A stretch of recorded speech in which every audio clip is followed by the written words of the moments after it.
Excuse me, এক cup চা দেবেন প্লিজ। আরে রজতদা, আরে রক্তিম, বসো বসো। কি খবর? কি ব্যাপার, হঠাৎ তুমি এখানে? এই আজকে অফিস থেকে ছুটি পেয়ে গেলাম, তো ভাবলাম একটুখানি বেরিয়ে টেরিয়ে আসি, চাটা খেয়ে আসি। এই যা। তো বলো, কি হালচাল তোমার? নতুন কিছু ভেঞ্চার টেঞ্চার আছে না?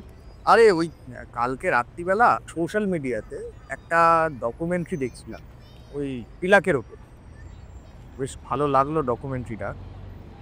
তুই গেছিস কখনো ওই পিলাকে? আমি তো 2-3 বার গেছি, অসাধারণ জায়গা। আচ্ছা, তোমার ওই লিঙ্কসটা আগে দেখো। এই ডকুমেন্টারিটা দাঁড়া, কোথায় গেল কোথায় গেল? এই দেখ,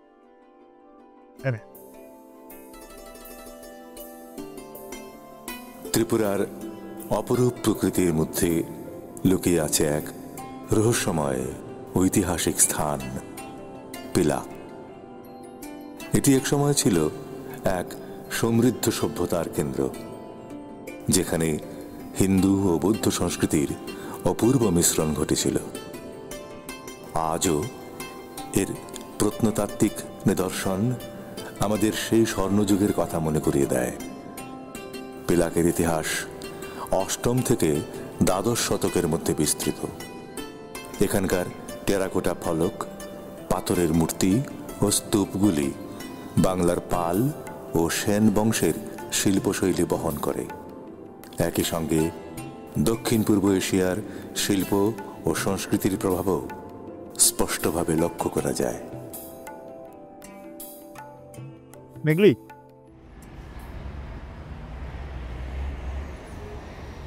বলছি, একটা কাজ করলে কেমন হয় বল? আজকে তো আমাদের কাছে সময়ও আছে, আর তোমার কাছে বাইকও আছে। চলো না, জায়গাটা একবার ঘুরে আসি। তা মন্দ বলিসনি। মানে অবসর সময় এরকম অ্যাডভেঞ্চারের সুযোগ এলে হাতছাড়া করা উচিত না, কি বলিস? একদম যাবি? চলো। তাহলে চ একবার পিলাকটা দেখেই আসি। চল। দিদি, একটু কিউআরটা দেবেন আমাকে। এই রজতদা, আমি দিচ্ছি। হবে, তোর থেকেই শুধু চা খাবো নাকি আজকে? হ্যাঁ, বাইরে চ, বাকিটা তোর থেকেই ঝাড়বো।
জানো রজতদা, ত্রিপুরার এই সবুজ বনানীর কথা রবীন্দ্রনাথ তার নানান প্রবন্ধে লিখেছেন। হ্যাঁ, তিনি এটাও বলছেন যে এই সবুজের মাধুর্যই নাকি অন্যরকম। হ্যাঁ, আমিও তো তাই পড়েছি। আচ্ছা, এই এই সামনে তোর হরিশনগর চা বাগান না? হ্যাঁ। একটু দাঁড়িয়ে গেলে কেমন হয়? ছো হুকুম আকা। চলো যাও যাও।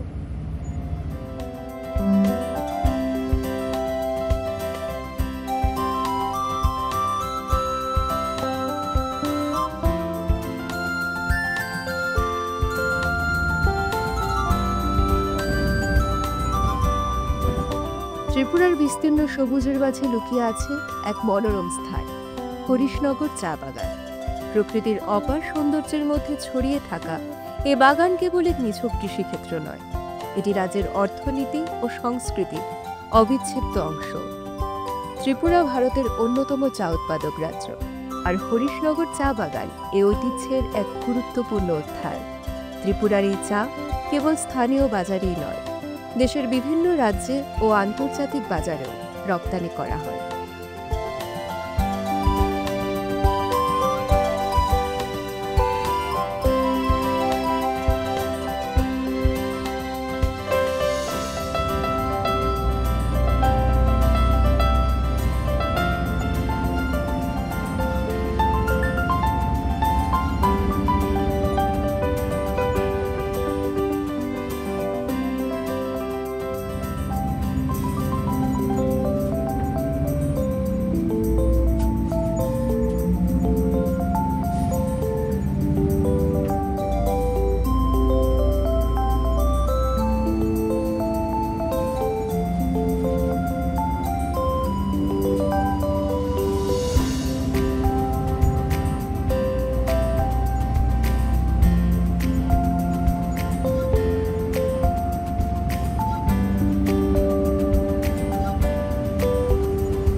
বলছি রজতদা, বল। সামনেই তো উদয়পুর, মাতাবাড়ি ঢুকবে। আজকে আমাদের সময় হবে? তাহলে চলো রেল স্টেশনটা একবার ঘুরে আসি। ওটাই তো মাতাবাড়ি লাতলে তৈরি। তাই? ঠিক আছে, তাহলে চল একবার ঘুরেই আসি। চল।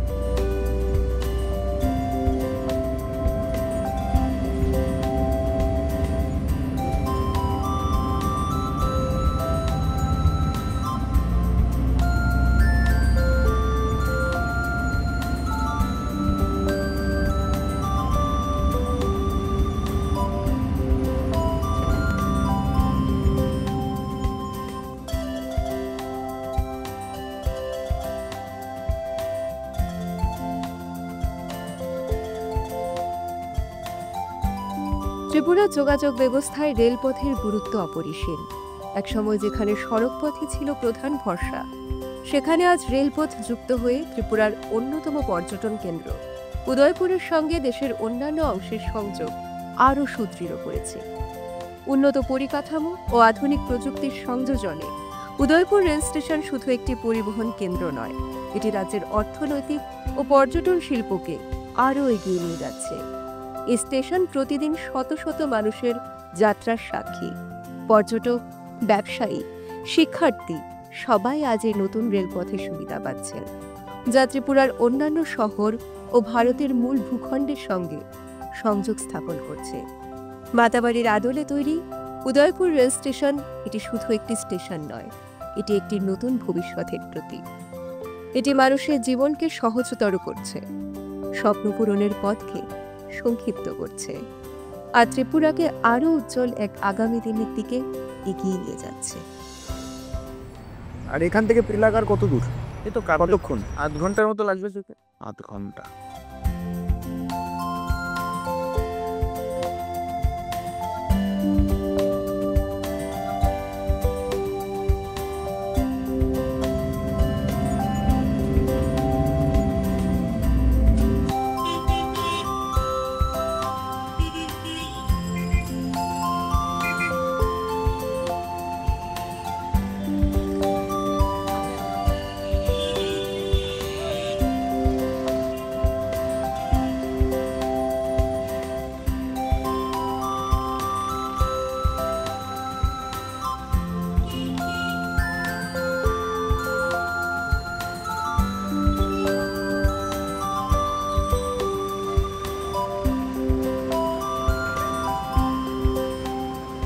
জানিস রক্তিম, তিলাকের ব্যাপারে এর আগে আরও অনেক কিছু শুনেছি, কিন্তু এইভাবে এসে দেখার কখনো সুযোগ হয়নি।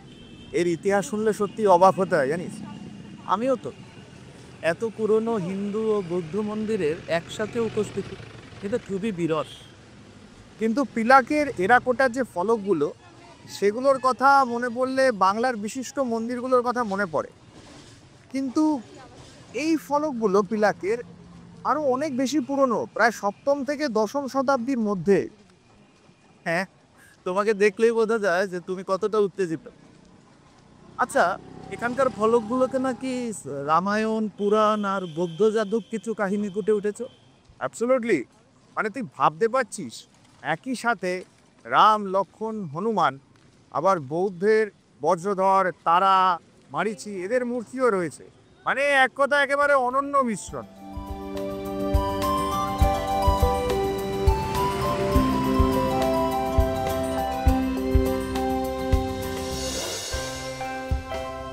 ত্রিপুরার ঘন সবুজ পাহাড় ও নদীর বুকের মাঝে লুকিয়ে আছে এক বিস্ময়কর ঐতিহ্যবাহী স্থান, পিলাক। এটি শুধুমাত্র একটি প্রত্নতাত্ত্বিক স্থান নয়, বরং একসময় সমৃদ্ধ ধর্মীয় ও সাংস্কৃতিক কেন্দ্র, যেখানে অষ্টম ও নবম শতাব্দীর প্রত্নসম্পদ আজও অতীতের গল্প বলে যায়।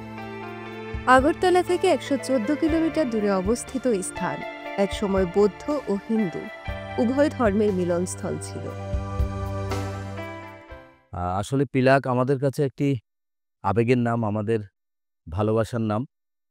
আমরা ছোটবেলা থেকেই দেখেছি যে এখানে অনতি উচ্চ কিছু টিলা জায়গা ছিল। এখান থেকে অনতি দূরেই শ্যামসুন্দর টিলা রয়েছে। এই শ্যামসুন্দর টিলা, যেটাকে আমরা ছোটবেলায় বুড়ির বাড়ি হিসেবে চিনতাম, তারপর আস্তে আস্তে সেখান থেকে অনেকগুলো মূর্তি আবিষ্কৃত হয়।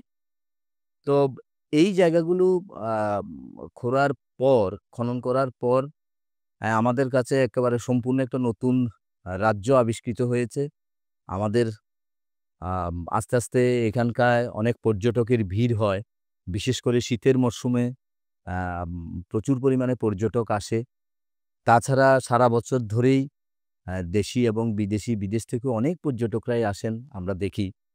তো সব মিলিয়ে আমাদের কাছে আহ, প্রাণের দাবি, প্রাণের সঞ্চয় হচ্ছে এই পিলাক। আম, আমরা আশা করছি যে পিলাক আরও নতুন নতুন অনেক আবিষ্কার হবে, নতুনভাবে আমরা অনেক কিছু দেখতে পাবো। অনেক আরও অনেক অনেক পর্যটকের ভিড় হবে। পিলাককে ঘিরে আমাদের স্বপ্ন আরও বেশি বাড়বে, স্বপ্ন আমাদের আরও বাস্তবায়ন হবে।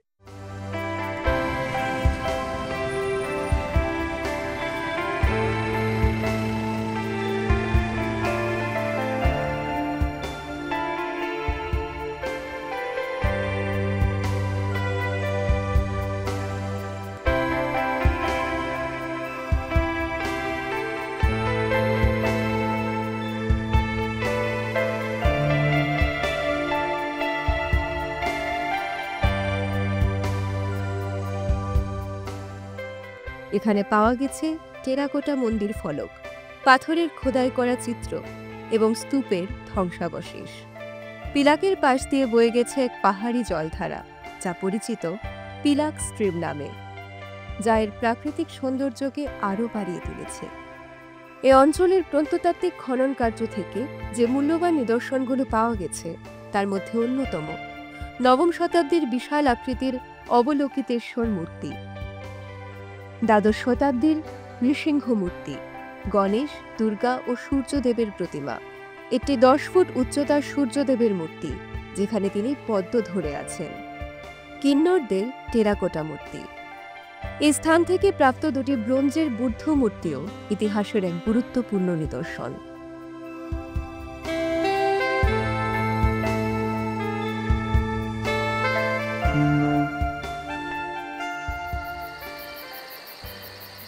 রজবদা, হ্যাঁ দেখো দেখো, দেওয়ালি টেরাকোটা ফলকগুলোর কি সুন্দর কারুকাজ। এদিকে একটা বড় সিংহের মূর্তি দেখি, আরে আর তার পাশে শিবলিঙ্গ একটা পদ্মের উপর বসান। কি অসাধারণ! তাই তো দেখছি, কিন্তু রক্তিম, চলো দেখ এদিকে, দেখ এটা, দেখ এ দেখ, রামের হাতে ধনুক। এটা কি সেই দৃশ্য যেখানে রাম বালিকে হত্যা করছে? একদম তাই। আর একটু দূরে দেখো, হ্যাঁ। হনুমান সাগর পার হচ্ছে, আর তার নিচে মাছ আর কুমিরের ছবিও দেওয়া। তাই তো দেখছি। আর এইদিকে দেখ, দেখতে পাচ্ছি এখানে একটা সাপে আর নেউলে যুদ্ধ করছে। মানে চিরাচরিত যে ছোট ছোট জিনিসগুলো সেগুলো কিরকম বাস্তবসম্মত লাগছে, তাই না? সত্যি অসাধারণ। ঋষ্যমুখ, যা পিলাকের নিকটে অবস্থিত, সেখান থেকে পাওয়া এই ব্রোঞ্জের মূর্তিগুলি প্রমাণ করে যে একসময় পিলাক বৌদ্ধ রাজাদের শাসনের অন্তর্গত ছিল, যা পরবর্তীতে হিন্দু রাজাদের শাসনের অধীনে আসে। পিলাকের প্রত্নতাত্ত্বিক নিদর্শনগুলোর নকশা ও স্থাপত্য শিল্প স্পষ্টভাবে দেখায় যে এই স্থান বাংলাদেশের ময়নামতি ও পাহাড়পুরের সাথে ঘনিষ্ঠভাবে সম্পর্কযুক্ত। ভারতের আর্কিওলজিক্যাল সার্ভে অফ ইন্ডিয়া কর্তৃক শ্যামসুন্দর টিলা ও ঠাকুরানী টিলায় খনন কাজের মাধ্যমে আরও অনেক মূল্যবান প্রত্ন সম্পদ আবিষ্কৃত হয়েছে, যা পিলাকের ইতিহাসকে আরও সমৃদ্ধ করেছে। এই ঐতিহাসিক স্থান শুধু গবেষকদের জন্য নয়, বরং পর্যটকদের কাছেও অত্যন্ত আকর্ষণীয়। প্রতি বছর ডিসেম্বর মাসে পিলাক উৎসব অনুষ্ঠিত হয়, যেখানে হাজারো দর্শনার্থী একত্রিত হয় ইতিহাসের এই হারিয়ে যাওয়া অধ্যায়কে কাছ থেকে উপলব্ধি করতে। পিলাক শুধুমাত্র একটি প্রত্নতাত্ত্বিক স্থান নয়, এটি অতীতের এক মহিমান্বিত সভ্যতার প্রতিচ্ছবি, যা আজও তার গৌরব গাথা বহন করে চলছে। এই পিলাকে আমরা ছোটবেলা থেকে আমরা পিলাক প্রত্নতত্ত্ব নিদর্শনের আমরা দেখতে পাই, এবং এখানে বিভিন্ন দেশ বিদেশ থেকে অনেক পর্যটকরা আসেন।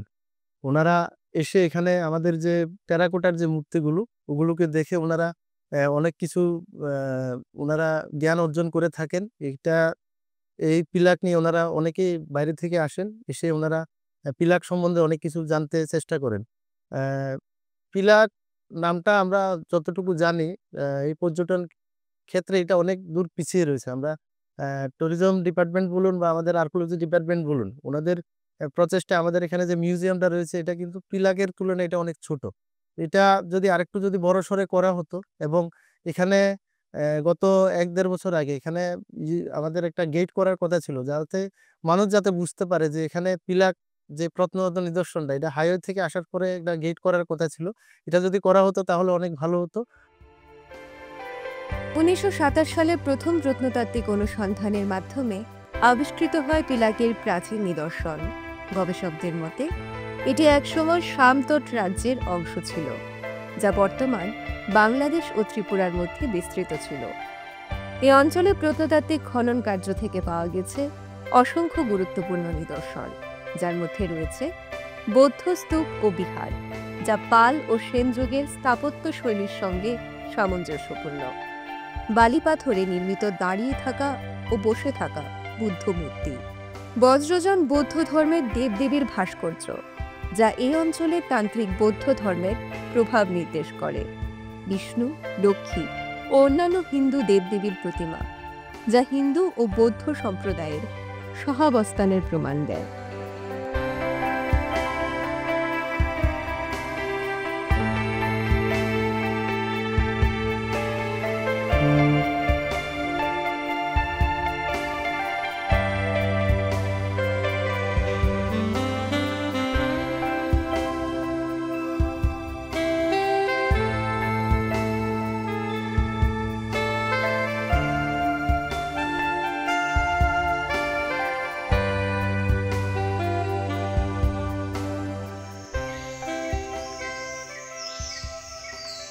এরা এত সুন্দর করে ব্যাপারগুলোকে প্রিজার্ভ করেছে। আর তুই একটা জিনিস ভাবতে পারছিস যে সপ্তম থেকে দশম শতাব্দী, মানে আজ থেকে কত বছর আগেকার জিনিস। এই পুরো জায়গাটা যদি আরেকটু এক্সকাভেট করা যায়, আমার মনে হয় এগুলো আরও বেরোবে। শুনেছি তো নাকি এখানে বাড়ি বানাতে বানাতে কিছু এরকম জিনিস হয়ে ওঠে, লোকের মুখে শুনেছি। জায়গাটা কখনো দেখা হয়ে ওঠেনি। আচ্ছা রজতদা, বলো, টেরাকোটা কিন্তু ওই হরপ্পা সভ্যতা থেকে প্রচলিত ছিল। প্রায় ৭৭০০ থেকে ১৭৫০ BC থেকে এর প্রচলন ছিল। স্বাভাবিক, কারণ পিলাক যদি দেখা যায় এখানে, যে শুধুমাত্র টেরাকোটার কাজ আছে কিন্তু নয়, মানে কোনো হিস্টোরিক্যাল আর্টিফ্যাক্ট আছে সেটা কিন্তু নয়। সাধারণ যে হয় না, ওই সাধারণ জীবনের যে কিছু চিত্র, সেগুলো কিন্তু এখানে পাওয়া যায়। এই ধর একজন মৃদঙ্গ বাজাচ্ছে বা কেউ গরুকে দুধ খাওয়াচ্ছে, তাই তো, এখানকার টেরাকোটা শুধু দেবদেবেরই চিত্র নয়, বরং স্বাভাবিক জীবনযাত্রারও প্রতিচ্ছবি। এই রক্তিম, বলো। জানিস এখানকার যে টেরাকোটার মূর্তিগুলো আছে না, এই মূর্তিগুলোর সাথে ওই বাংলাদেশের পাহাড়পুরের ওই সুব্রত ভদ্র মন্দিরের টেরাকোটার মিল পাওয়া যায়। ঠিক তাই, এখানকার টেরাকোটা শিল্প কিন্তু বাংলার মন্দির শিল্পের সঙ্গে সম্পর্কযুক্ত হলেও এটার একটা নিজস্ব বৈশিষ্ট্য বহন করে। অ্যাবসলিউটলি।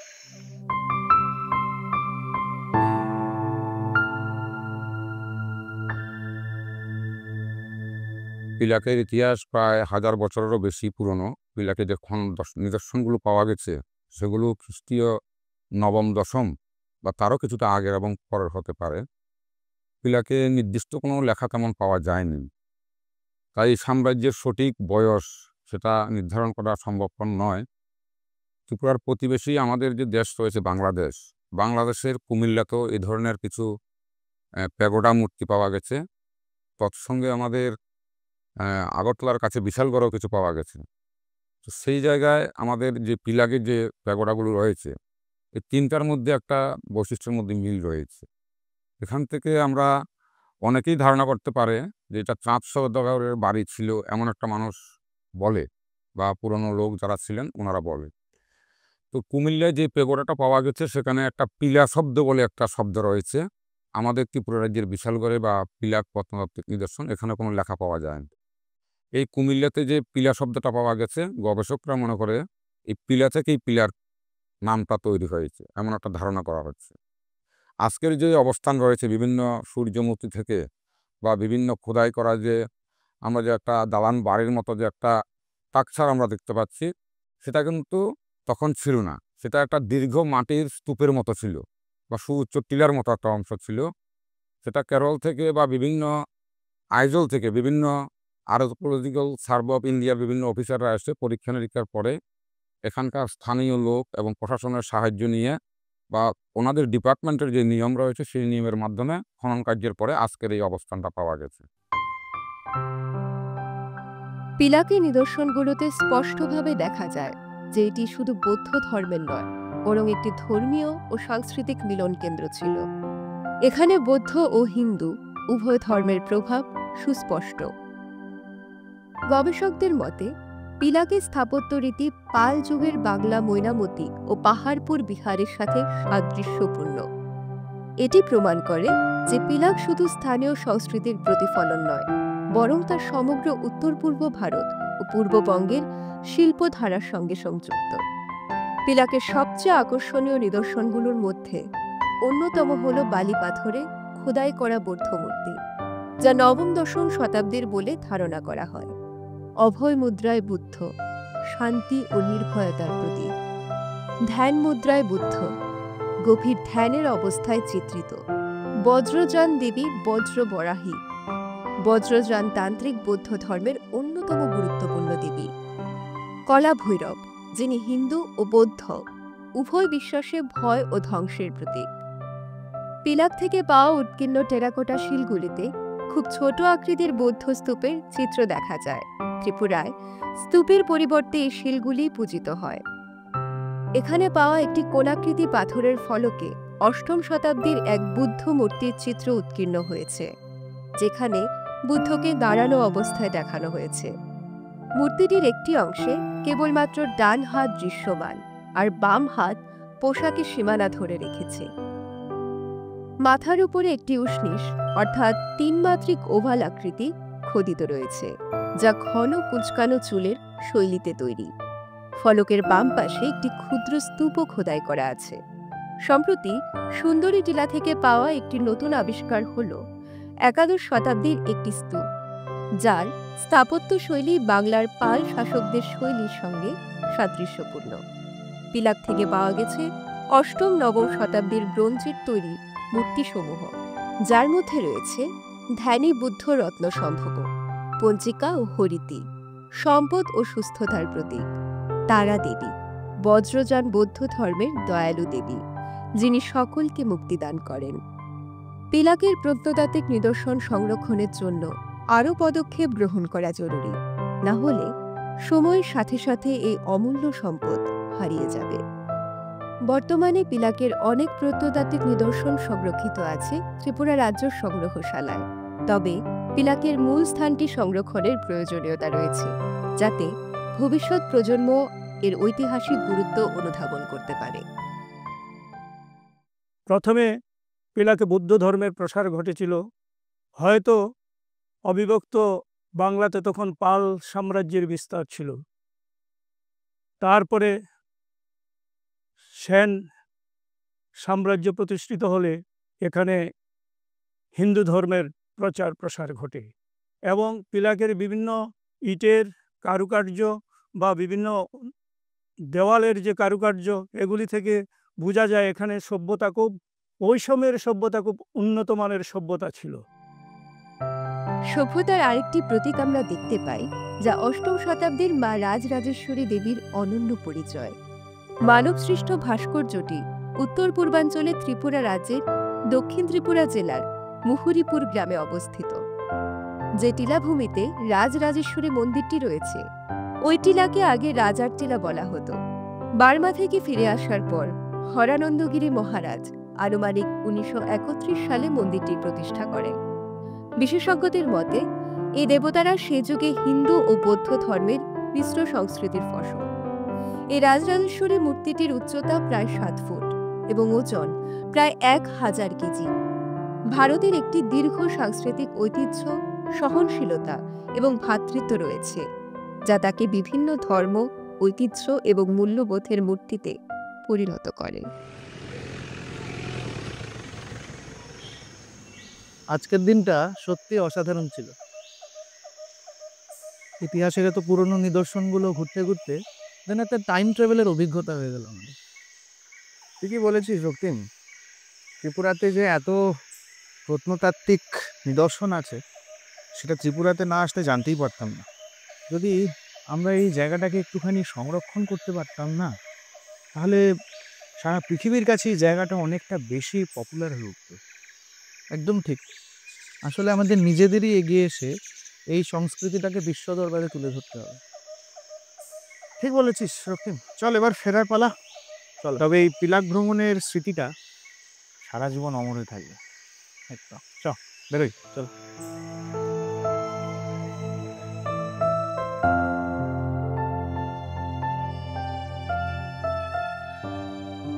পিলাক, একসময় যেখানে ইতিহাস রচিত হয়েছিল, আজ সেখানে নীরবতা।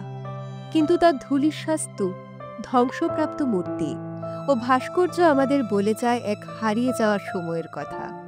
যদি আমরা এটি সঠিকভাবে সংরক্ষণ করতে পারি, তাহলে পিলাক কেবল একটি প্রত্নতাত্ত্বিক স্থানই নয়, বরং একটি গুরুত্বপূর্ণ ঐতিহ্যের প্রতীক হিসেবে সময়ের কাছে স্বাক্ষরিত হয়ে থাকবে অনন্তকাল।